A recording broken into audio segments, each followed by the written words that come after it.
Bunch of crazed dogs, have some fun. Get your popcorn ready.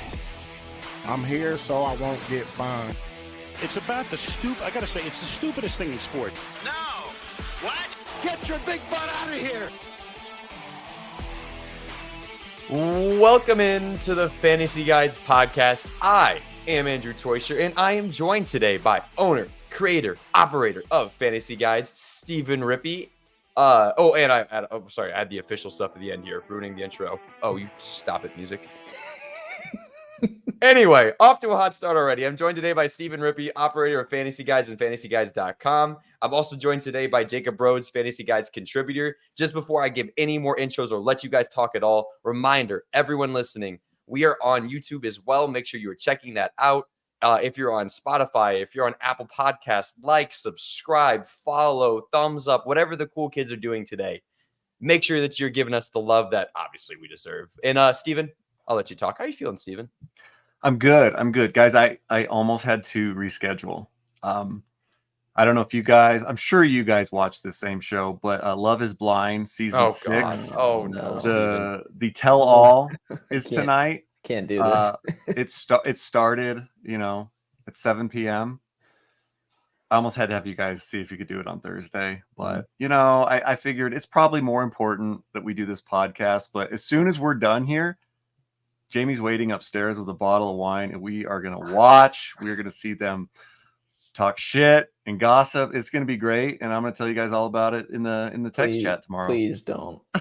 I think we're just going to turn this actually into a Love is Blind podcast officially. So I'll change the graphic down there. It'll say now Love is Blind. Jacob, are you prepared to talk about Love is Blind? No, but my wife's in the other room watching the episode. Steve's no spoilers. Okay. Although it's a tell all. So I guess I know everything that happened, but I'm just waiting for everybody to talk shit about everybody else. And I can't wait.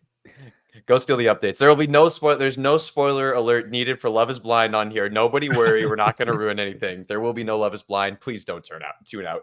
Jacob, how are you feeling today? I'm feeling good. I'm ready to talk about all these transactions that happened. It's been an insane past few days. We have been spoiled. We have indeed. Jacob was telling us about how overwhelmed he was by all these free agency signings, and man, he deservedly so. Because if you have the Ian Rappaport going, the Chef Theory going, the Sleeper going, you were bombarded with free agency signings. So what we're going to do today is just go over those free agency signings. We're going to go by positional groups, talking about not necessarily every single signing, but a bunch of the most significant ones. We got about 15 guys we're going to roll through. So we'll roll through these guys. And I mean, I can't think of a better guy to start with than the biggest position quarterback in the NFL and the most impactful quarterback signing. Big move everyone was waiting for. Oh, I forgot I had a little QB slide here. Look at it. We're going to talk there about this little guy here. Steelers country. Let's ride.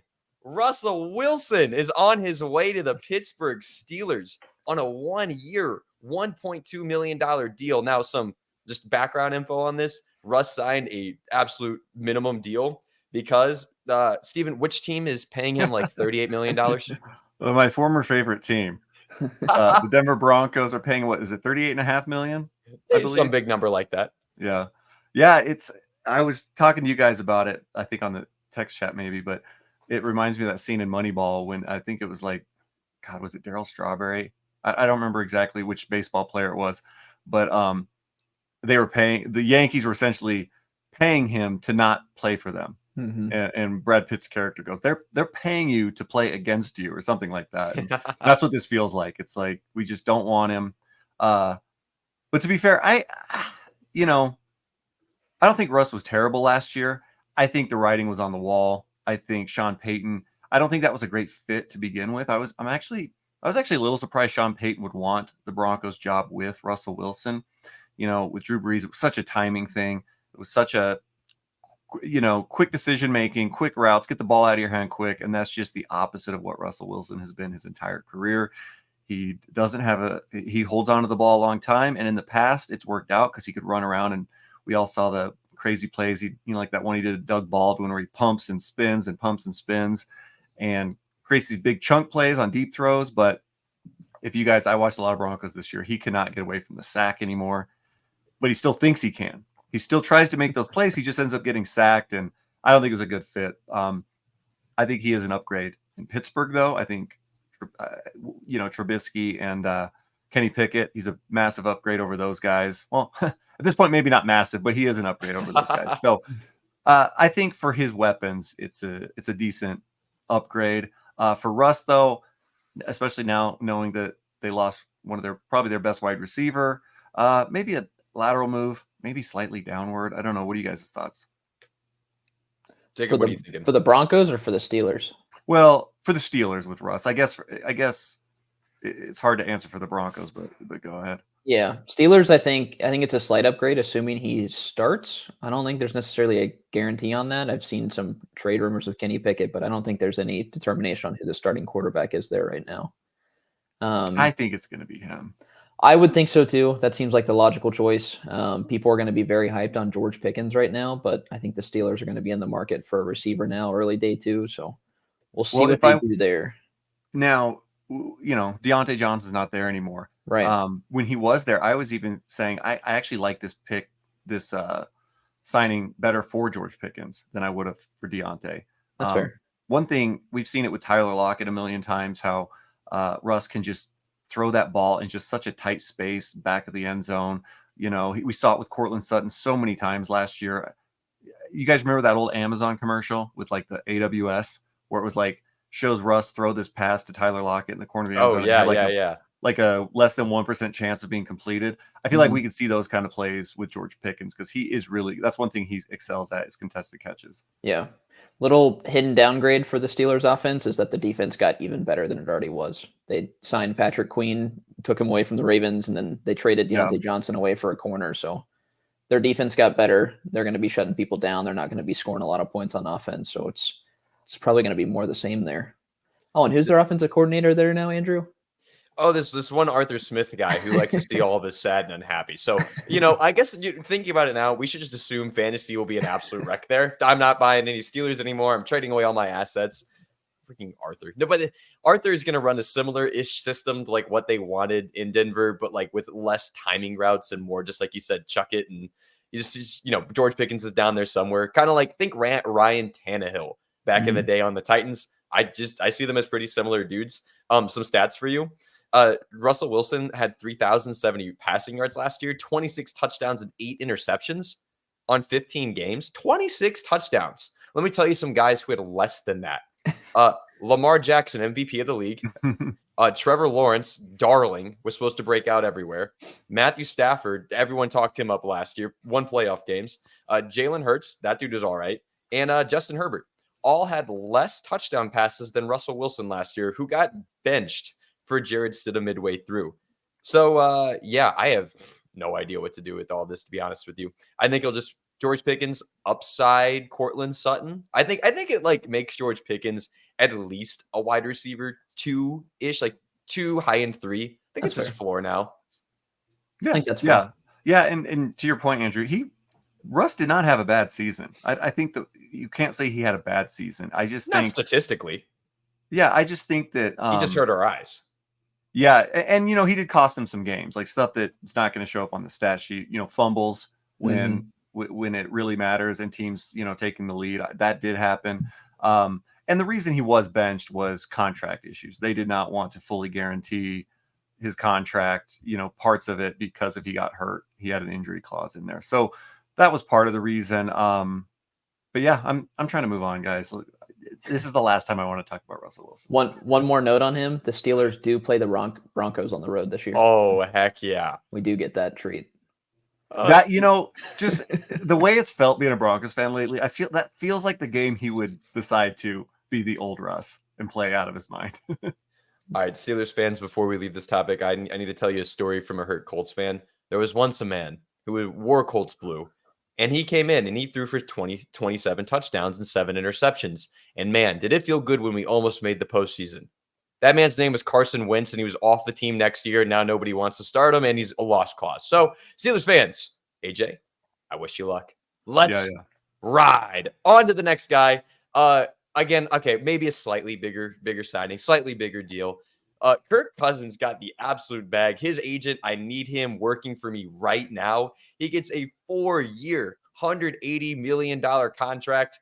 $90 million guaranteed. And you know what? This is why you have us, guys. Win and check those numbers. This is really basically a 2-year deal. And the third and fourth year are there if the Falcons would like him to have it.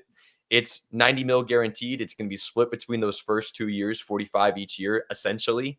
So they can get out of this if they want to after the third year. Kirk coming off that Achilles could definitely be scary. So I think the biggest thing here is not what is Kirk Cousins for fantasy football. Steven, what do you think this does for London, Pitts, and Bijan?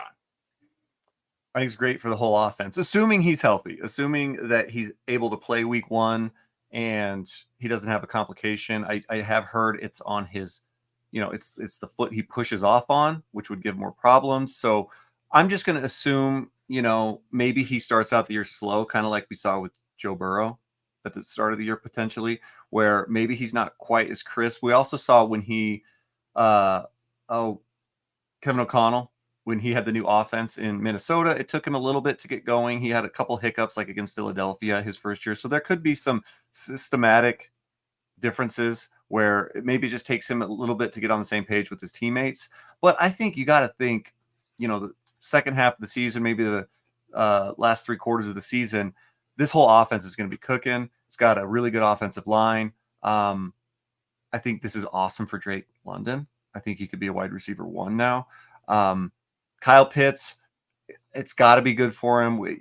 There's still a lot of question marks for Kyle Pitts, but I think this will could very well be his best season. And then for Bijan, I just think overall this offense is going to try to use him more, which doesn't necessarily mean it's related to Kirk Cousins. It could just be they're going to try to get him the ball more. So yeah, I think this whole offense is going to be much better than what we're used to as fantasy managers. Mm-hmm. To hop in there real quick, Steven, you mentioned a difference in offense and like having to adjust to it. There's different players, but this is the same offense he just ran in Minnesota. He's always been a Shanahan McVay guy. So like you said, the player's definitely going to have to get a connection with them, but man, it should be as seamless as possible if that leg is good. Jacob, what are your thoughts on this? It's also a new coaching staff in Atlanta too. The new offensive coordinator was the Rams quarterback/passing games coordinator last year, which we like the Rams offense for fantasy. I think we're going to like the Falcons. Zach Robinson. Yes, sir. Yeah. I do think overall it's a slight downgrade for Kirk Cousins from where he's coming from, but it's a massive upgrade to every offensive weapon that's there. It's a better quarterback. It's a better offensive scheme. Kirk's going to throw the ball, not as much as he threw it in Minnesota, but he's going to throw it a lot. And Steve, you didn't mention Darnell Mooney. They signed Darnell Mooney. Oh yeah, there we go. Mooney as well. Now this is a good offense. I'm excited about it. And I would agree with you, Jacob. I think it's a slight downgrade for Kirk, but it's going to be hard to know because you could say, well, maybe part of it's because of the injury. Maybe he's just a little bit slower to come back, but I mean, he was on pace to be the QB1 last year, if I'm not mistaken. So I don't see that, but maybe, Kirk Cousins perennial QB 10 to QB 14 range. I'd buy into that. Per usual. Jacob, you said you had a Darnell Mooney stat you were really wanting to whip out here. I do have a Mooney stat. So this is from Warren Sharp. Nearly 40% of deep targets of Darnell Mooney have been inaccurate in his career. Not catchable, completely inaccurate, 40% of them. Over that span for Darnell Mooney, the number 1 most accurate quarterback on deep targets, 20 yards or more down the field, is Mooney's new quarterback, Kirk Cousins. Wow. So got a deep threat. Not super surprising knowing where Mooney was playing wide receiver and it being not only the quarterback situation there, but also, I believe they call it the Windy City, which is actually not called Windy for the reason you're thinking, but I think it has something to do with the stock market. Now they get to play in a dome. So there you go. And ripping out these old fields. I'm an old soul. All right. You get rid of these silly numbers. Deebo Samuel, you can't be number 1. You have to stay number 19. That is not a receiver number. Stop getting rid of the old fields, although I am Team Dome. Every game should be played inside. Play inside. Yes, Jacob came on here, Steven, and he wanted me to have a Darnell Mooney slide. And I said, no, like we're not going to have that. And so he wanted to get that Kirk Cousins one in. Your producing skills are going way up right now. I'm loving it. And the thing is, I'm just letting you do what you want and trusting you. I mean, maybe I'll have to reel you in at some point, but so far today, I think it's on task.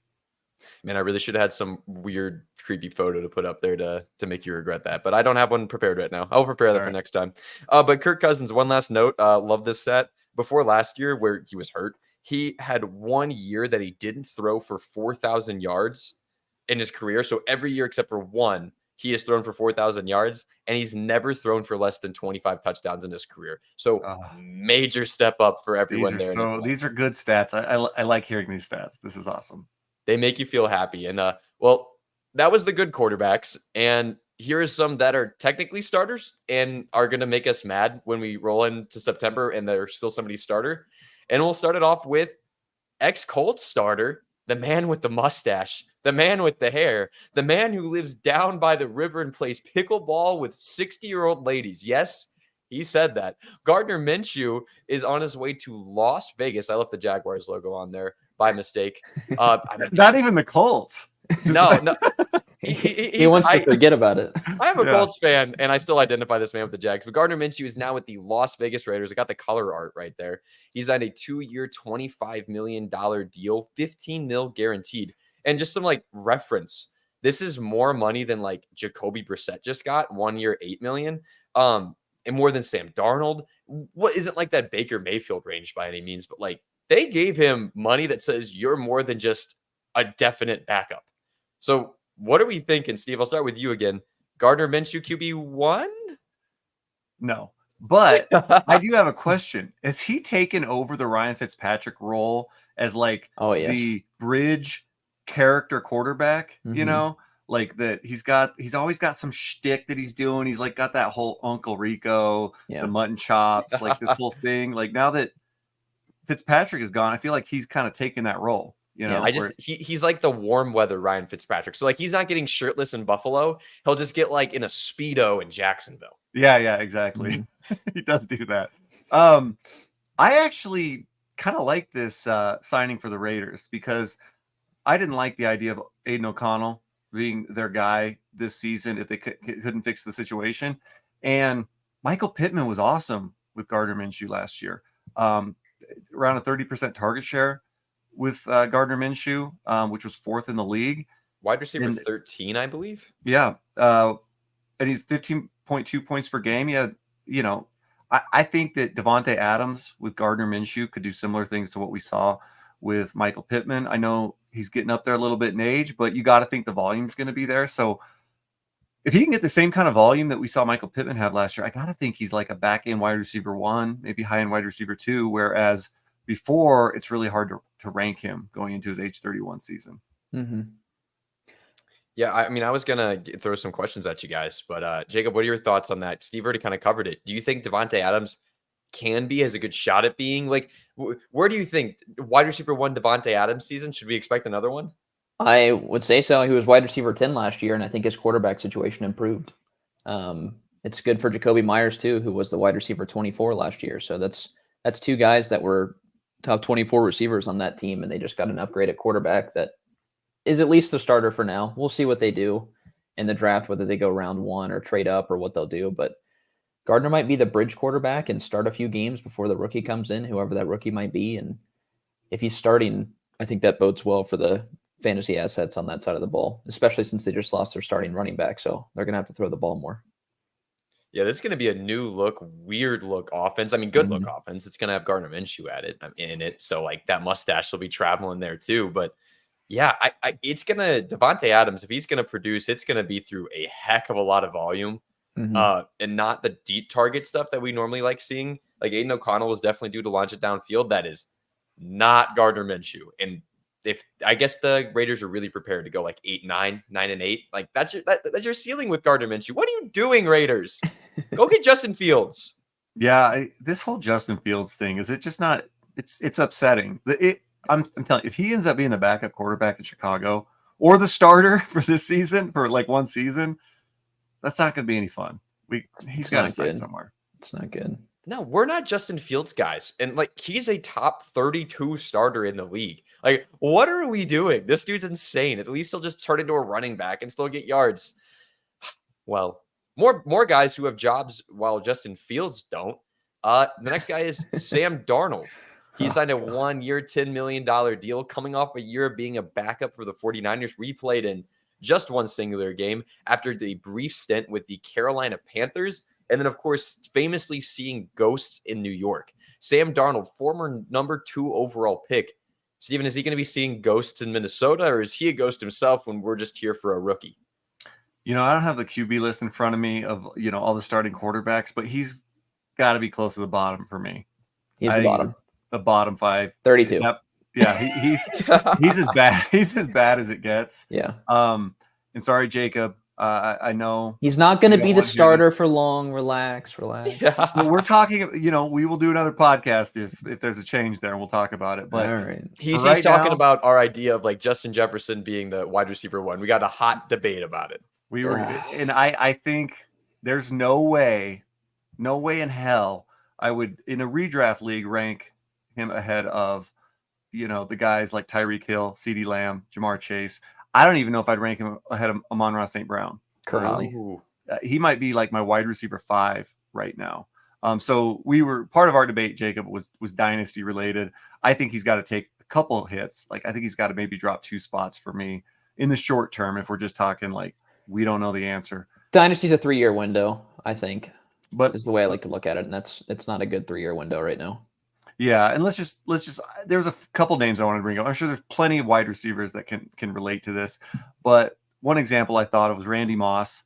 He had those Culpepper years where he was looking like the best wide receiver in football. Mm-hmm. He gets traded to Oakland, and he goes from the wide receiver 1 to the wide receiver 26, and he went from 23.5 points per game to 15.7 points per game. A couple other guys that I think of is like Larry Fitzgerald. Oh yeah, perennially, can't say that word. Did not have a good quarterback. He's always had a bad quarterback, except those couple years he had Kurt Warner. Mm-hmm. And those years he had elite seasons, but every other year was kind of like your mid-range wide receiver 1, which I think at that time period we could all agree Larry Fitzgerald was potentially the best wide receiver in the league, or at least top 3 wide receiver. Until he got Carson Palmer. There was like a 3-year stretch there where he didn't even hit 1,000 yards receiving. Yeah. Mm-hmm. And when he got him too, he was also a bit later in his career. Yeah. And then DeAndre Hopkins is the other one I think of. Like he did have a 20 point per game season with who would have been his quarterback? I don't remember if it was Matt I don't even remember.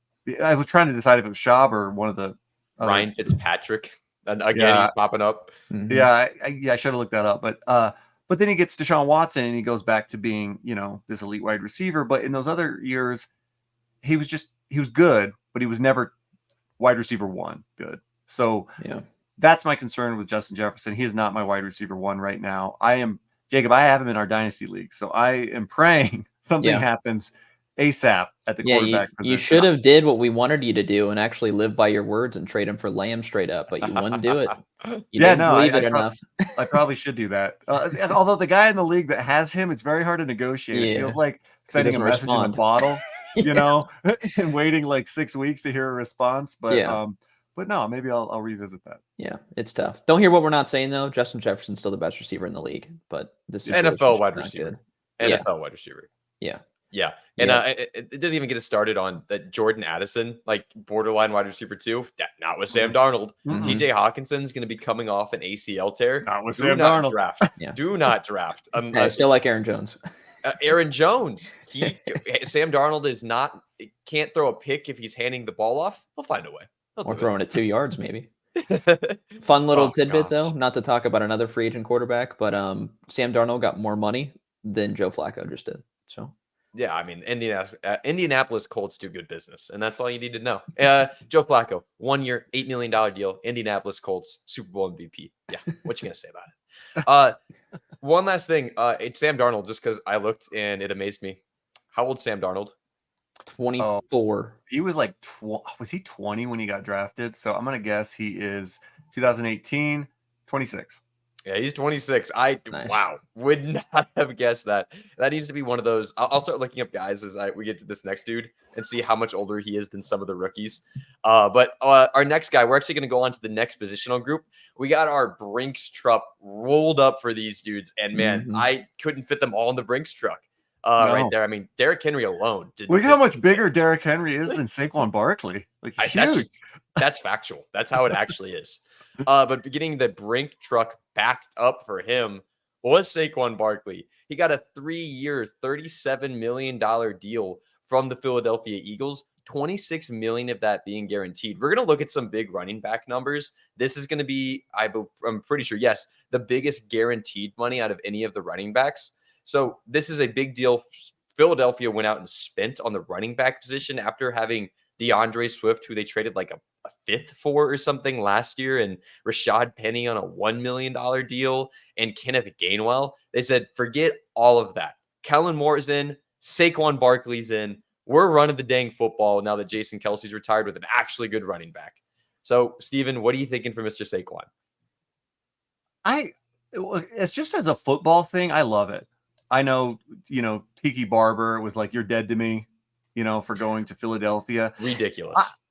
I feel bad for Saquon. He got robbed when he got drafted to New York. I feel like it hindered his career. I feel like he had the potential to be like an all-time great running back in the NFL. And I know injury played a big part in that, but I just don't think that the situation helped in that gosh dang field in New York that injures everybody. But I digress. I love it for Philly. I do think he's a massive upgrade compared to what we've really ever seen them have. They've always kind of been the get the running back on the cheap, get him on a bargain deal. DeAndre Swift was one of the better ones I've actually seen them get in free agency, and I like him a lot better than DeAndre Swift. I think that overall for Barkley, I don't think he has overall RB1 upside. I think he could probably reach top 5 upside, but we just know they're going to do the tush push again. I don't care if Jason Kelsey's not there. Didn't get banned. Well, not this year, right? Yeah, right. Exactly. It didn't. Yeah, the roll pass is not getting banned this year. Until somebody can stop it, they're going to keep doing it. He's not going to catch as many passes with Jalen Hurts. We know that, but this offense is going to be so much better than what he's ever seen in New York. Philly ranked 7th last year. Even with that horrific downslide that they had the last month of the season, they're still 7th in scoring. The Giants were 30th, and the Giants are always around 30th. Like if you go back and look, I mean, I think 2 out of the last 4 years they've been last in scoring, or at least close to last. So massive upgrade in the offense. I love it. What are you thinking, Jacob? I am a fan of it NFL wise. For the Eagles, I do think it is a very slight downgrade for that offense as a whole. I think it's less rushing touchdowns for Hurts because Saquon's not going to get stopped at the 1 as many times as Swift did. I do think there's still going to be some tush pushes, so it's going to take away from some of those touchdowns for Barkley, but I don't love it for Hurts' rushing upside. I think we're going to see more work for Barkley. But this is going to be the best offensive line he's ever had. The Giants were ranked 30th last year. The Eagles were ranked 1st. They do lose Kelsey, but they're still going to be a better line than what the Giants are dealing with. So for him, it's great. I see top 5 preseason ranking probably for Barkley is where I'm kind of leaning. RB1 is going to be hard to get to though, with Hurts rushing in from the 1 yard line when they do get there.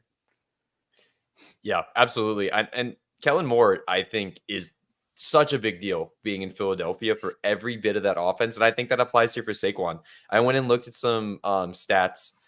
First, Eagles last year, DeAndre Swift, 49 targets. You take that. Now, that wasn't some insane amount, but like that, if Saquon gets that next year, that'll be enough for him to be top 5. On top of that, Kellen Moore offenses. Some targets we've seen some players out of his offenses get in the backfield. Eckler had 74 targets last year, but that's like expected. Like that wasn't even like a Kellen Moore thing. That's just going to happen. We saw Pollard get 55 targets in 2022 to lead the team. We saw Zeke and Pollard split 111 targets in 2021. We saw Zeke and Pollard split another 111 targets again on the dot in 2020.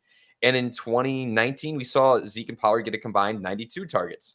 Now, I'm not worried about him getting transitioned off the field either. He's a 3-down back, but I looked into what Kellen Moore's running backs typically do snap share-wise. 2020, we saw Zeke get a 72% snap share. In 2021, we saw him get a 66%. 2022 was that Zeke's fat and he's old and we're pushing him out, but he still got 55%.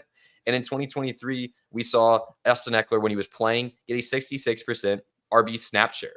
So, and on top of all of this, before last year where Eckler was out most of the year, the worst RB finish Kellen Moore has ever overseen is an RB11 finish from Zeke from like, it was either 2020 or 2021. Like, our running backs do well in a system. I really think systematically the Eagles are going to be a different offense. We're thinking like maybe Hurts runs a lot more. This was Dak Prescott we were talking about, like in those Cowboys years. And this was mobile Dak Prescott we were talking about. He hasn't run as much now that he's old. There's not going to be a tush push. Don't get me wrong. But Saquon, like this offense is going to look different because last year was anemic. And I think Saquon's ready to take advantage of it. Like you guys said, I'm not saying number one. Like it's still CMC. I still even think Bijan has higher upside. But I think he's top 5, and the floor is top 12. Yeah, I like that. So just some deep thoughts. I went deep on that one. Love you some Saquon. Well, he's going to be one of the most debated probably running backs. Well, I mean, with the landscape this year, that could be a lot of that actually. Yeah. But I do think his ADP is going to be very high. I think we're all, at least football wise, that's going to raise the excitement level about Saquon. So I do think he's going to be ranked high. So we got to see where he comes out. We're starting to do these underdog best ball drafts. Yeah. We got to see where he starts falling to decide if we're taking him or if we're letting other people take him. Saquon or Gibbs? Oh, I think I would go Saquon. I think I'd go Saquon. Yeah. Yeah. That's probably where the line's going to be drawn, but that's a fun one. That's a good call. Yeah. It'll just depend if it's like late first, early second, or if it's going to be like mid, late second. That's where I'm buying every time if I can get him there. Speaking of question marks, a guy I know, I think it was Jacob. I think you were exceptionally happy to see this guy traded, but first very nervous, but then everything kind of settled through. Mr. Josh Jacobs finding his way onto the Green Bay Packers for a 4-year, $48 million deal. Running backs getting paid. Check that guaranteed money, though. $12 million guaranteed. This is essentially a 1-year deal at around the salary cap or the franchise tag mark. Yeah. And then a team option every year if they want to keep him around at a really good league rate. Now, this is still more than teams were willing to pay him last year. He got franchise tag. The franchise tag was less than this last year. He got a little bit more. What are you guys thinking of Josh Jacobs? What's his upside looking like? Are you guys excited for him? You know, Jacob, I've been starting on a lot of these. Why don't you go first? I'll go. I was sad for Aaron Jones because Jonesy loved that team. I was a big fan of Aaron Jones, and when he first went there, it was like, whoa, best running back duo in the league. And then Jones got cut. So now Josh Jacobs has the whole backfield to himself. There's no A.J. Dillon there. The only other running back on the roster is Ellis Merriweather. Fun little trivia game for you. Yeah, I would have not gotten points. Yep, that's 2 years. The guy who explored the Louisiana Territory, correct? Yeah, that's it. Yep, 2 years in the league, and if you pull him up on ESPN, he's got 0 stats to show for it. So that is the competition in the backfield right now. They will draft somebody or sign someone, but I don't think it's going to be someone even at the level of like A.J. Dillon. So I think Josh Jacobs has this whole backfield to himself, and he's far more durable than Aaron Jones is. I don't think he's as good when they're both healthy, but he's going to be on the field, and he's going to get a lot of work. And this offense is good and up and coming, and Jordan Love's good, and he can cook, and I think it's going to be really good for fantasy. He's got like a top 10-ish range is where I think I see Josh Jacobs. Yeah, I agree with everything you're saying. I love I didn't dive into it. I knew A.J. Dillon wasn't going to be back there, but you stumped me with that backup. And that's kind of been Jacobs' deal his whole career, right? Yeah. He's always been the guy, and the step down is so drastic that he gets this insane volume. Yeah. They could bring someone in, but I mean, even if they brought in a veteran who we look like bringing in Leonard Fournette, we saw how he couldn't even make the field in Buffalo. And then this rookie class, there's some guys in there, but nobody that really scares me of taking a lot of touches away from Jacobs. So yeah, I like this better offense, right? Yes. I still don't think we ever see, and we said this last year, I think we were all on the same page. 20 points per game, Josh Jacobs wasn't happening again. Mm-mm. That was a little bit fluky, but I think he'd be better than he was last year. I think we're looking at probably, I'd say like a 16 to 17 point per game running back this year. I could see that. Yeah, I 100% agree. I see Kyren Williams happening here for it. Just Josh Jacobs will be Kyren Williams in Green Bay. Same offense. We're seeing a new meta in the NFL. It is get guys who can run downfield, a quarterback with an arm that can throw downfield. And then if they want to take that away with some too high, you get an absolute thumper up the middle like Josh Jacobs, who's going to make you absolutely pay. And man, that's going to work out for fantasy football. So I'm a big fan of it. Josh Jacobs is going to score a lot of touchdowns in Green Bay. Mm-hmm. I am all over this. What do you guys go ahead? Before you move on, why couldn't they just keep both running backs? Money. What did was it? Could they not afford both? I mean, I think Jones would have been a bigger cap hit than what Josh Jacobs is guaranteed this year. Gotcha. On his new deal. Because wouldn't that have been fun? It would have been those two. That would have been not fun for fantasy, but it would have been really cool to see. It could have been okay. Yeah, probably not, but it's better now. But anyway, I just thought that would have been fun. But go ahead, Andrew. What were you saying? No, I was just gonna say. Well, firstly, they were cutting a ton of dudes, and so their estimated cap space right now is at 19 million, and that's after they cut guys like Bakhtiari. So I think they're just trying to be stingy with their money at this point, and so they didn't want to pay both guys. Secondly, he's leaving Las Vegas, which is leaving behind a massive vacancy. I mean, Josh Jacobs touches Antonio Pierce, defensive coach. You guys think Zamir White is going to be the RB1 there? What's your guys' read on that? I'm with Jacob. I think they bring a guy in. I think they draft a running back, and I wasn't super impressed with Zamir White in the limited touches he did get in Vegas. He's a guy I actually liked as a handcuff to Jacobs when he was drafted. He was pretty explosive in college, but didn't love what I saw last year. I think that they draft somebody, and I'm with Jacob. I would sell high on the opportunity if you could. Yeah, I absolutely would as well. I don't think he's going to be anything long-term. He's not a pass catcher, Zamir White. What he is huge, and he could just be Josh Jacobs, what he was for them if they wanted him to be. So I think that'll be one of those, they're not going to go into the draft saying we have to get Trey Benson or Blake Corum, but if it falls in their lap, I think they're going to be open to it. So that'll be an interesting to see. I would not be holding my breath. One guy who was holding his breath to get a good deal, and man, he got one. I did not expect him to. Tony Pollard found his way on over to the Tennessee Titans to go be the heir apparent to Derrick Henry. And you can't get a much different back than Derrick Henry for this guy, Tony Pollard, who's renowned for not being able to handle large workloads, not known for being a 3-down back on a consistent basis, but he got 3 years, $21 million, $10.5 million of that guaranteed to go play for the Tennessee Titans and ruin our Tyjae Spears party. What are you doing, Tony? Jacob, we wanted a Tyjae Spears party. I did want that party. I was really wanting that party, and now it's not going to happen. It's going to be quite the split backfield, I think. And Tony Pollard had showed us last year. I don't think he's a true one, but I think he's going to get more work than Spears does, but not a lot more. And that offense, I don't know what to expect with it. They got a lot of changes going on, and it's still the worst offensive line in football. So running behind that's not going to be great. We'll see how much passing work both of them get, but I think it's going to be really ugly for fantasy, and they're going to be two guys I just stay away from in drafts. Steve, what are you thinking? Yeah, I mean, I think this crushes. I think we all knew though they weren't just going to roll in with Tyjae Spears being the guy, right? Going in. So I think we all kind of expected this. This is a bit more of a hit than I would have liked for Spears, because I think Pollard, he could have still been coming back from that injury. I don't think he's as bad as he looked efficiency wise last year. I think he's better than that. I would have loved to just see him stay in Dallas. If he stayed in Dallas, situation unchanged, I'd be drafting him again this year. I kept having him on the buy list last year because it was like he's still getting the volume. It was the number one scoring offense in the NFL last year, and it just, I heard Dwayne McFarland saying the other day that he was like eight touchdowns lower than expectation.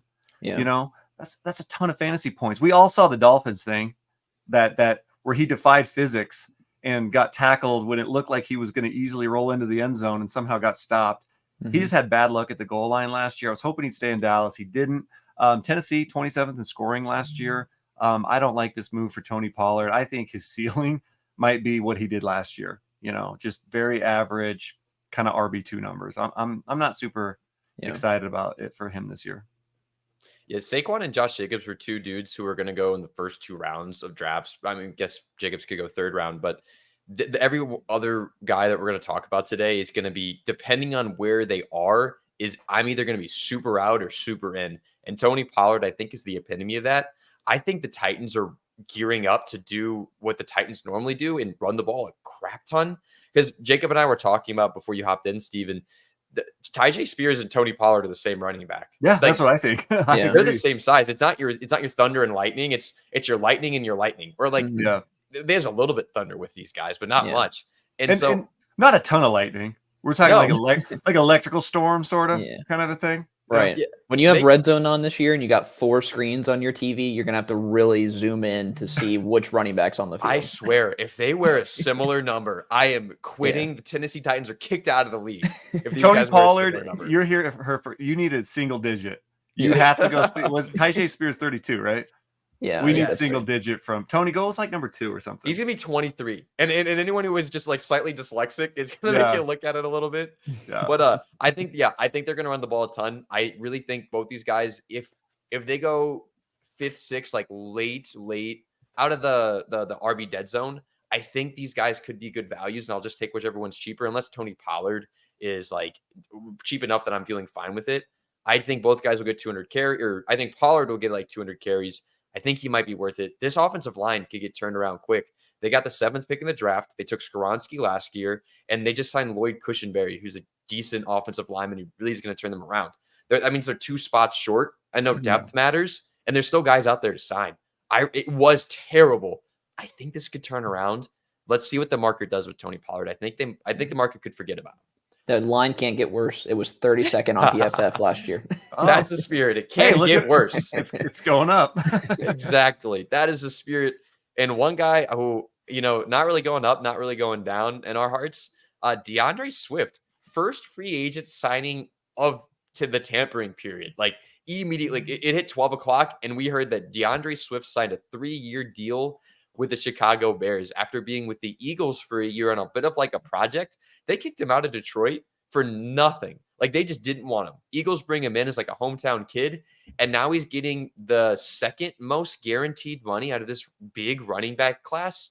So DeAndre Swift on the Bears, likely with Caleb Williams. What are we thinking about him, Steven? I'll let you start this one.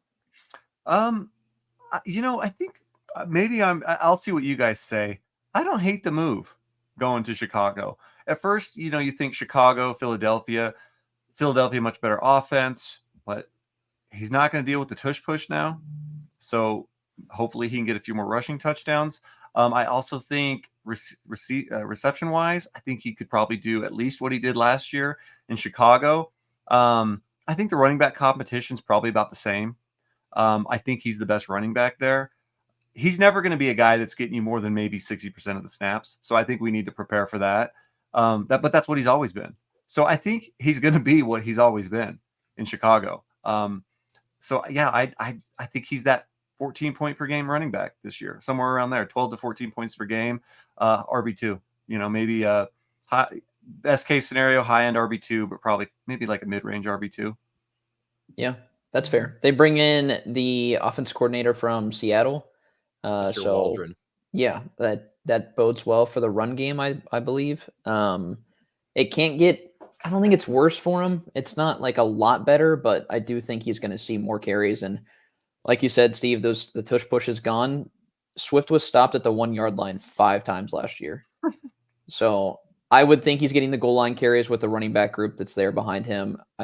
He's going to have some competition for carries, but most running backs in the league do. There's not a ton of true workhorses. So I'm not super concerned about the competition behind him. I do think he's going to get most of the passing down work and most of the goal line work, and that'll bode well for fantasy.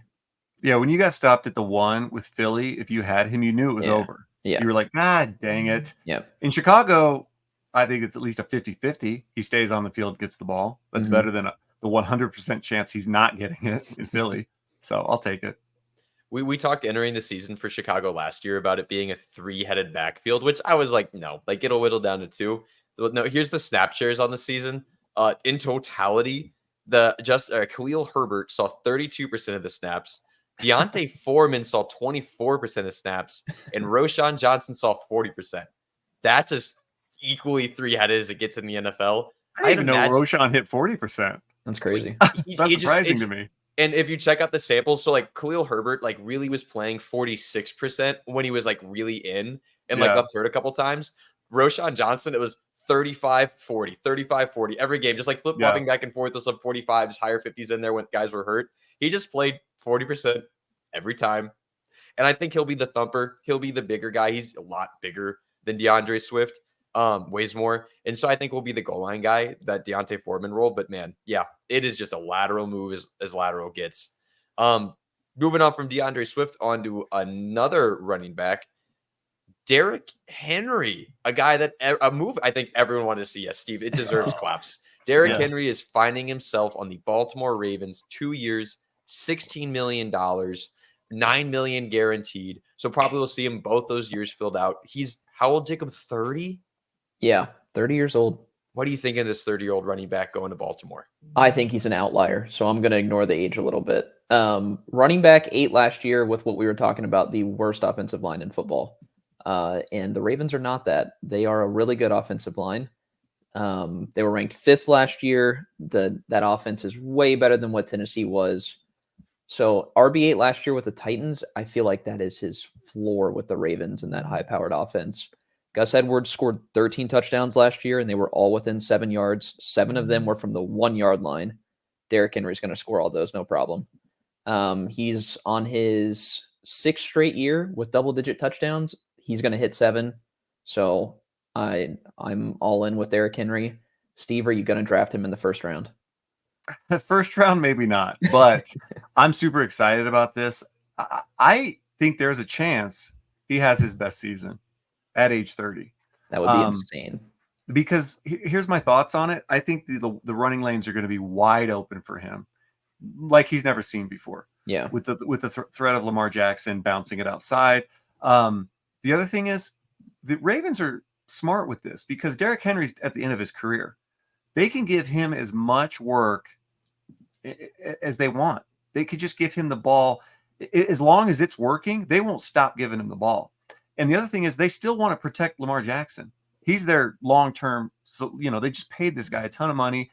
They don't want him to get hurt. So when they get close to the goal line, I don't think Lamar Jackson's doing anything. I think he's handing the ball off to Derrick Henry. I think Derrick Henry might be in there just doing the wildcat. I think his floor might be 12 touchdowns, maybe 15. Right now, I'll say 12 to be conservative. But yeah, that's conservative. 12's conservative. Yeah, maybe it is. And the thing is with Henry, like you said, Jacob, he's an outlier. There was a lot of running backs back in the day that the age 30, that was considered like when the cliff started. Mm-hmm. Now the cliff is like age 27, 28. No, I think Henry, he's an outlier. He's an old school running back. I think he could have a 20 point per game season this year. Yeah. I think you could have a 20 touchdown season this year. Yeah. The Ravens had 26 touchdowns last year. Admittedly, Lamar had 5 of those, but it's still 21. That's not that bad touchdowns. though. That's not that bad. That's like push range. With Josh Allen and both Josh Allen and Jalen Hurts getting 15. Like there's no tush to push for Lamar. You can't tush push. You can't push that tush. There's no push to push. So, I mean, Derrick Henry's gonna eat. He's gonna get 15 touchdowns, and that alone, I don't know math. 15, 6 points, 36, 90 points alone in touchdowns is like almost a guarantee. That's insane. Now he won't catch any passes. That's never been his game. The other thing is, I don't know if I said, but the Titans 27th in scoring last year, the Ravens 4th in scoring. That's going to probably, the Ravens are going to be close to top 5, I would think, in scoring this year. Yeah. Derrick Henry could break the touchdown record because just 1-yard touchdowns, like nothing impressive. Like I want to see him rush for 500 yards and 30 touchdowns. Honestly, I think it could. I don't disagree with you. What is it? 31 touchdowns from LaDainian Tomlinson. Now, I don't know if those were all rushing. I can't remember if a lot of those were receiving from Tomlinson back in the day. But both, yeah. But no, you guys, 12 is probably too low. It's probably like his floor is 15 rushing touchdowns. They do have a new offensive coordinator in town, but I don't think the offense is going to change a ton. I'm terrified as a Browns fan that I'm going to have to watch that twice, and I don't know how you defend that, because if you stop Derrick Henry a couple times, and then if Keaton Mitchell comes back healthy and you just have that true thunder lightning, and then you got Lamar Jackson, who can just take off at any time. So it's going to be really fun for defenses to deal with. You guys gave me that rule, because I'm on the fence if I want to still be a Broncos fan.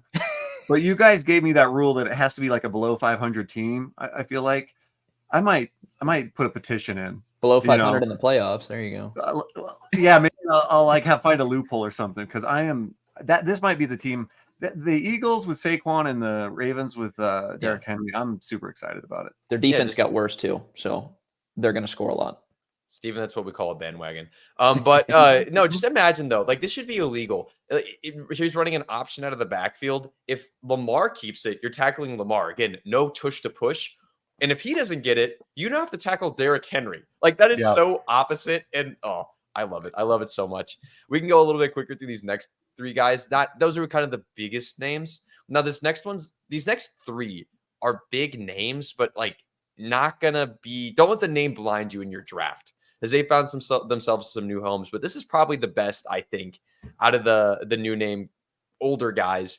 Aaron Jones finds his way over to the Vikings. So broken up with by the Green Bay Packers. The man who wore the yellow and green sombrero, gave his heart and soul playing in the negative 20-degree weather, Mr. Aaron Jones.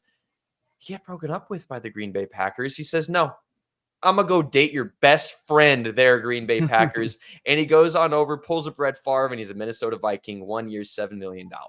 He said, take less money. He said, take this. Jacob, Aaron Jones, RB1 season? Not with the current quarterback situation, but if that changes, I might have different opinions. I still think he's a running back too, even with Sam Darnold. He's going to get a ton of volume in that offense. He's a better running back than Ty Chandler. He's going to get the receiving work. He's going to get the goal line work, whatever goal line work they might have with Sam Darnold at quarterback. Hopefully that changes. But I don't know. He's got to stay healthy. It's going to be the same kind of thing with Aaron Jones that we've had for the past few years. As long as he's healthy and on the field, you're going to be excited to start him in fantasy. But how many games is he going to play? He's 29 now. He's only getting older. I hope we get a full season, but we're going to have to wait and see. Yeah, and if I'm not mistaken, I think he's going to be close to when the season starts 30. Yeah. So he's definitely an older running back. I do think injuries are a high probability with him. So I'm not fully confident he's going to play a full slate. But, we saw in the playoffs last year against Dallas, the old Aaron Jones can show up at times. So I think he's going to be inconsistent based on this offense. I probably like him similarly to what I would like DeAndre Swift, probably in that mid-range RB2. But overall, hey, this is one of the better spots I think he could have landed as far as opportunity. Yeah, 100%. They're going to throw the ball a lot, but Kevin O'Connell wants a 3-down back. I noted weeks 1 through 8 when Madison definitely was the guy, the RB1. He had a 68% snap share, and he did not look good doing it. So O'Connell wants a 3-down back, and Aaron Jones can definitely fulfill that. Yeah, like Alexander Madison, the first guy to get cut, like way before anybody else. He was just like, no, we're good. We're good. That's like not I'm breaking up with you. That is like you mutually just like stop talking. Like you just both ghost each other. You were dating and you just both ghost each other and go the other way. That was for the best. Do you guys remember when everybody was saying that Alexander Madison was as good as Dalvin Cook and they just needed to play him more? Yeah, I remember that. That was so frustrating to have to argue that. I had never been more out on two guys than Miles Sanders and Alexander Madison, and man, I could not have been more correct. Another guy I might have to be out on, cut by his team as well. And this one's not a sign, it's a trade. But Joe Mixon finds himself traded. Well, first cut by the Bengals, but then they said, actually, no, we're trading him to the Texans because the Texans said, let's throw some, a trade pick at him in order to secure the deal. It was a 6th-round pick. And in reality, it was moving down 70 spots. Or no, actually, I think I'm getting him confused with Deontay Johnson. But it was like a 6th-round pick. Go to the Houston Texans, be a veteran running back there, replacing Devin Singletary. Steven, I'll let you start this one. Joe Mixon, Texans, you think he's got juice left? I don't think he has juice left. Let's put it that way. But I think that, honestly, does he feel like he's going to be about as good as Devin Singletary was? Like, I don't see him as a massive upgrade over Devin Singletary. Am I alone on that? Before you go any further, take a guess at what his RB finish was last year. It was top 10, right? He was like RB8. Jacob? RB6. Yeah, he was the RB5. Okay. It was mostly through like a lot of receptions and touchdowns, but my goodness, I don't know about juice. Sorry, Steven, keep going. No, and this is his last. God, this is the thing. He's never been that efficient. No. You go to his rookie year, 3.5 yards per carry. His second year in the league was his best year, 4.9, and it's just 4.1, 3.6, 4.1, 3.94. He's been sneakily very mid Well, those were some bad O lines there in Cincy. They were, but we've seen running backs. We've seen Saquon his rookie year get lead over 5 yards per carry. We've seen Jonathan Taylor. I guess he's had pretty good offensive line in Indy, but we've seen a lot of these guys that aren't as good do better than Joe Mixon has done. He's fine. I don't think, you say he was the RB5 last year, 15 and a half points per game. That's pretty good. I would say he's probably be a little bit worse than that this year. I do think Dameon Pierce won't completely go away. Kick returner Dameon Pierce. Yeah, surprisingly, and faster than I would have expected. Oh, for real? Yeah, I'm seeing I like to talk in points per game. It's easy for me. I'm seeing 13 points per game for Joe Mixon this year. Okay. Well, your draft value for 2023, everyone, is Joe Mixon. I think it's a lateral move at quarterback. It's pretty lateral, maybe a slight downgrade, if anything. I think it's very lateral. I would agree with that. It's an upgrade of offensive line. They ranked better on the offensive line by about 10 spots last year, the Texans did, than the Bengals. And then the receiving group is a little bit worse, but I'm not worried about him being better than Devin Singletary. He's better than Dameon Pierce by a mile. So I think he's going to see volume. Maybe he's not efficient with it, but he's shown us that he doesn't really need to be efficient with it. I'm not going to draft him as the RB6, but I think he's a top 12 running back next year. Yeah, he's always been. Isn't that always been kind of his out? Yeah, the volume. It's like every year the volume, and you're probably right. He probably is going to get the volume. It's a 1-year deal for him too. He's owed less than $6 million this year, so they can run him into the ground if they want to. He's an unrestricted free agent next offseason.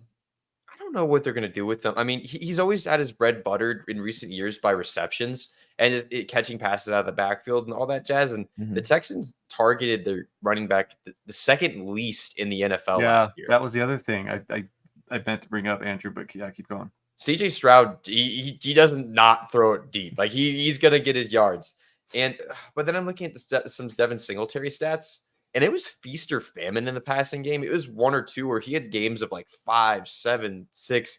Maybe we see him mature a little bit more. If Joe Mixon's name holds value next to the Texans, I'm not touching this dude in the RB dead zone. I'm not going near it. But if he falls outside of it, I'm all in. Again, dudes, Tony Pollard down that we've talked about, it is just where they go is how much I like him. Yeah. Another dude, again, just like this. Oh, how the mighty have fallen. 3 years ago, these guys we were talking about, just the first round was just like 1, 2, 3, 4, all running backs, all these guys. And here's another one. Austin Eckler. He demanded last year that he get a pay raise. He was going to sit out until he realized nobody was paying him. He was going to look for a trade. And now he finds himself in the Washington Commanders, one of the only signings offensively that they've made. 2 years, $8.3 million, just 3.2 guaranteed to again play for the Commanders and Cliff Kingsbury. Jacob, I'll let you start. Austin Eckler, any good vibes here? I have terrible vibes here. He's the running back 2 in Washington, I think. I don't think he has the juice that Brian Robinson has. He's not as big. He's not going to get the goal line work. He should still see pass catching work, but I feel like he's just filling in for what Antonio Gibson was these past few years. Like I don't see a ceiling. I think the floor is really low. Hopefully he brings some juice out of somewhere. I don't know. What we saw last year was not good from Austin Eckler. He looked slow and just not efficient with the ball. So he's kind of done. He looked very good that week 1, I will say. But then he got hurt. He hurt his ankle, and he was hurt all season. Yeah. You guys, I'm sure, have both rolled ankles. It doesn't heal quickly. So I do think we should give him a little bit of a break for what he did last year. But, he's at that age. He's 28. Yeah. A lot of these, do we have to bring up, Le'Veon Bell, Ezekiel Elliott, Dalvin Cook? A lot of these guys that went into their age 28 season and it was over, This feels like that season for Austin Eckler. I do think athletically, he's a very gifted individual. If there's anybody that could still have some juice, he's a workout warrior. This guy, he had like a 40-some inch vertical. He ran like a 4.3 something 40 at his pro day. I think he still could have athletically some juice. I think he can still catch the ball out of the backfield. I think that he's going to have some big games. He's going to have I bet he has a couple 30-point games, a couple 20-point games, but I do think this offense won't be what it could have been in Los Angeles, and it's going to be feast or famine. I think that there's going to be a lot of games where you're really frustrated. Yeah. 100%. And you think back to like Cliff Kingsbury running an offense. It's that modern theory we were talking about again: spread them wide, throw deep, and thump up the middle. And like we said, that's going to be Brian Robinson. That's not going to be Austin Eckler. I think Brian Robinson's going to be a really great value next year, just to score a ton of touchdowns in the Cliff Kingsbury offense if the rookie can get it going, whoever that may be. Well, that takes us out of the running backs, gentlemen. A lot there. That's where most of the action happened. That was a whole podcast. Yeah. You just hit an hour. And we're not done yet. And we got a couple guys to talk about. We're in wide receivers. We're not talking tight ends, folks. I'm sorry. We're not going to be mentioning anything about what's my list here. Colby Parkinson, Noah Fant, Will Dissly, Jonnu's in Miami. Congratulations, Jonnu. Everett, Mike Gesicki, Irv Smith of the Chiefs. No, that's your mention. Well, you're welcome. Well, Andrew, one thing I told Jacob this earlier today, but did you see the sleeper post where they said that they were reporting that what was it, Jacob, that Arthur Smith, where were they? He was I think he was at at Georgia. Yeah, he was at Georgia. Watching the pro day. Yeah, for Brock Bowers. He was talking to Brock Bowers. Yeah. Does that make you nervous at all, Andrew? I know he doesn't have GM capabilities. He's not fallen to the Pittsburgh Steelers. I hope he didn't actually physically touch him. You know? You ruined him. Like I was saying to Jacob, I'd like to see Brock Bowers' agent tackle him before he could even Arthur Smith before he could get to even touch Brock Bowers. But that that's the only thing I'll bring up with tight ends that made me a little nervous today. They have Freiermuth there and Darnell Washington. They're gonna run 3 tight ends every play and ruin all of us. I can't even think about it. Well, let's move on. Talk about some wide receivers who are already on an NFL team, and one guy who dropped today before the pod got going. Calvin Ridley absolutely gets the bag. 4 years, $92 million, $50 million guaranteed. I think I heard that this is kind of structured like a 2-year, $25 million deal for Mr. Ridley, and right after Ridley coming off of the suspension, the year off where he stepped away from football, came back with the Jags and just incredibly up and down, disappointing. And now he's with Will Levis across the division way with the Titans. Steven, I'll let you start. Calvin Ridley, who's the wide receiver 1 in Tennessee? First of all, did you see, Andrew? This is essentially the contract they were unwilling to pay AJ Brown. New GMs now. I didn't think that's about a different that. GM in town, but it is still hilarious. AJ Brown's was 4 years, $100 million, $57 million guaranteed. So not drastically different. The cap went up, but man, dude, these contracts they age well. You sign your good players, and it will age well. Yeah. That's the thing. If any lesson should be learned, it's sign them right away, because it always looks more ridiculous 2 years down the road. Speaking of age, how old do you think Calvin Ridley is? He's 30, right? 55 to be 55. He's 29. Yeah, he's 29. Okay. Yeah, he came in the league older, which is one of our, if we want to get our dynasty snob hat on, that was a reason he was knocked a little bit compared to like DJ Moore. He was like almost 3 years older than DJ Moore, I think. Mm-hmm. But I digress. I hate the landing spot for him. He, I think, still could have been the number 1 if he stayed in Jacksonville with a better quarterback.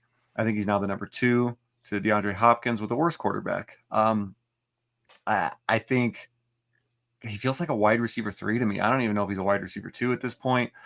This kills Treylon Burks, by the way. That was basically who they took instead of paying AJ Brown. Treylon Burks, truthers, sorry. There was a time where we all liked him. I don't like him anymore. I think it's probably over for him. Mm-hmm. The only person I like in this whole deal is Will Levis. I mean, I do think Calvin Ridley is a number 2 wide receiver. I'll take that.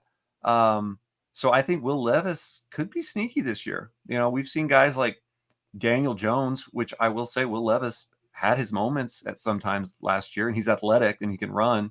With these weapons where he can just, Hopkins is down there somewhere, I'm just going to chuck it to him. Yeah. I think Will Levis could be sneaky, maybe back end QB1 upside.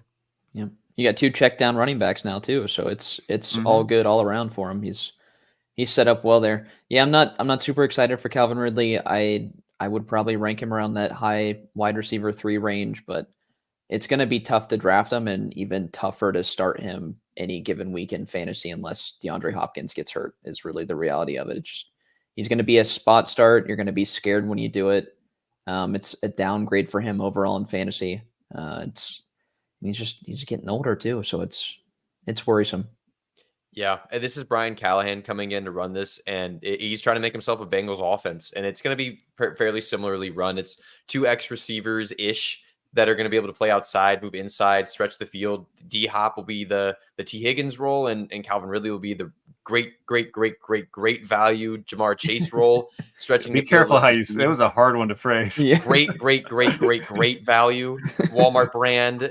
Well, that got knocked under the shelf, sat there for 20 years, and actually changed the labels 4 times. The value brand Jamar Chase, and they're going to stretch the field. It's going to be downfield, like you said. Best ball. I'm kind of in a little bit.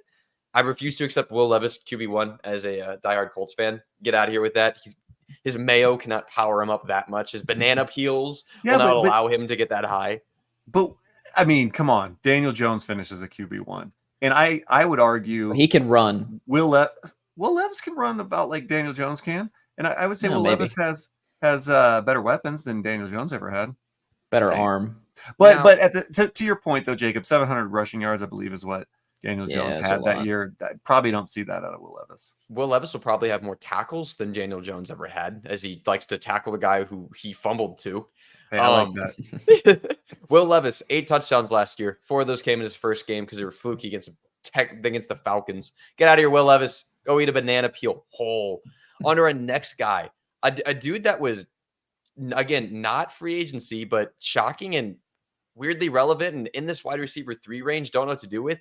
Deontay Johnson finds himself and a 7th round pick going to the Carolina Panthers. Yep. In exchange, the Steelers are moving up 70 picks in between the 6th and 7th round, or 5th, 6th, 7th round. I don't know. Late round picks that are meaningless. They got Deontay Johnson for free. It is for those dynasty players. It's a 1-year rental. He's not extended past this year.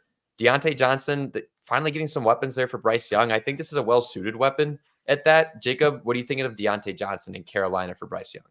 I think it's a good fit for him. I don't know what we're going to get out of Bryce Young, but I think that Deontay Johnson can be better than Adam Thielen was, and he was very valuable for fantasy last year. It's probably a better situation for Deontay than what he was in this past couple seasons. He had some trouble staying healthy, but didn't have any good wide receiver finishes. It was wide receiver 45 and 30 the past 2 years. He's got to play some more games, but I think he can be a solid PPR option in Carolina. He's not someone I'm going to be insanely excited about, but I feel like a solid floor guy.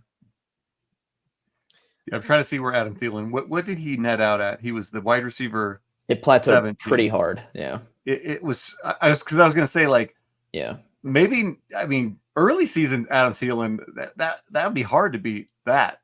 But he netted out at 13.5 points per game. That was a fast drop off. Yeah, I think he'd be better than that. Deontay was 11.9. So for reference, and I do think this is a upgrade for him. I would agree with you, and I think that it meshes well with Bryce Young. I think Deontay. I don't see him as like a deep threat. I see him as kind of more short, intermediate, very good route runner. And Bryce Young, not a big arm guy, but a very accurate passer. Yeah, I feel like they're going to gel really well with timing. And I've always thought if Deontay could just get a timing quarterback that was accurate, that could put the ball where it needs to go when it needs to be there, I think it would be a good fit. I don't think I think Deontay, we're never seeing that wide receiver 1 season again, but I think, mid-range wide receiver 2, I think that's probably his ceiling, somewhere between a mid-range wide receiver 3 and a mid-range wide receiver 2. I think his 2022 season repeated would really make sense. 147 targets, 86 catches, 882 yards. And that was the year he got 0 touchdowns, which very well might happen. And that year he finished the wide receiver 30, add some touchdowns, say he gets 2. That'll put him up near that wide receiver, really, really high end wide receiver 3 range. So it could do something. Dave Canales there in Carolina. I think you'll see them get a big receiver and try to repeat what they have done in Seattle. Dave Canales, and then also what they just did with the Buccaneers and Baker Mayfield. So I don't know. Panthers keep pounding. Do what you do. I do. For the Panthers, I like it. They've been getting crapped on for just. The whole trading up to get Bryce Young. That one's going to sting for a while. And the Brian Burns stuff, but this I like. So New GM in Carolina, if I'm not wrong. So hopefully They finally we start seeing- made a good trade. Yeah, hopefully start seeing some better things. Last guy we're going to talk about, not super fantasy relevant. Honestly, we could leave him off. Everyone's favorite headache is heading down to Jacksonville. And this guy has big Florida energy, so I kind of dig it. Gabe Davis finds his way to the Jaguars. Rumor is they signed Gabe Davis so they could attract back Calvin Ridley, because Calvin Ridley was forced to play the X role that he did not want to play there in Jacksonville. But the Titans hit Calvin Ridley with the bag, and well, Gabe Davis is still left standing there in Jacksonville. 3 years, $39 million, $13 million guaranteed to stretch the field and catch one big game every year and all other duds. Steven, what's your favorite turkey burger poo-poo parade ups and downs going to do there in Jacksonville? I don't love it. I mean, quarterback downgrade.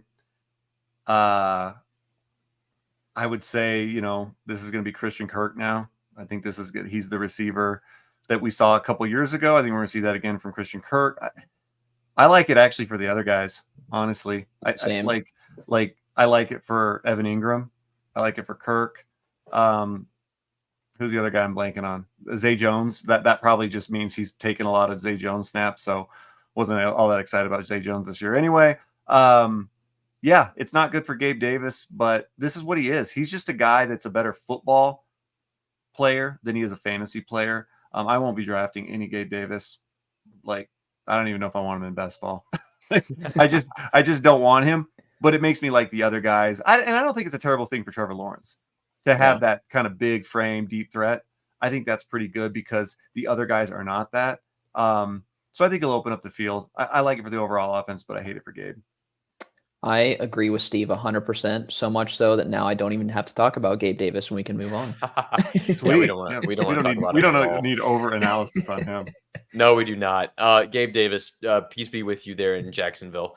The last thing I want to do, just wrap up, ask you guys, who do you think is the biggest mover in this free agent class? Like, who after this week was the biggest mover up or down out of this free agent class, or just this action, or someone maybe impacted by all of this?